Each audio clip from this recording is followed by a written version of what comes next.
ریاست کے ابتدائی ایام میں فوج کا ایک سپہ سالار ہوا کرتا تھا جس کا نام احمد علی تھا۔ بعد میں اسے وزیر کا درجہ دیا گیا اور کشر وزیر کہلانے لگا۔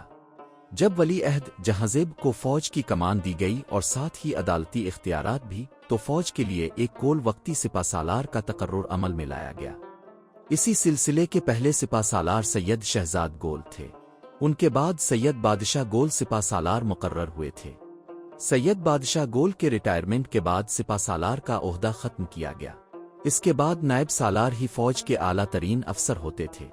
سوات کی فوج میں کوئی جرنیل نہیں تھا۔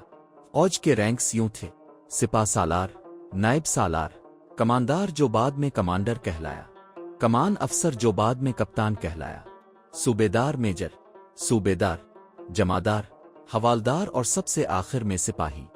ریاست کی فوج کی تعداد عروج کے دنوں میں 10,000 تک پہنچ گئی تھی، جو بعد میں حالات کی تبدیلی کے ساتھ کم ہوتی گئی۔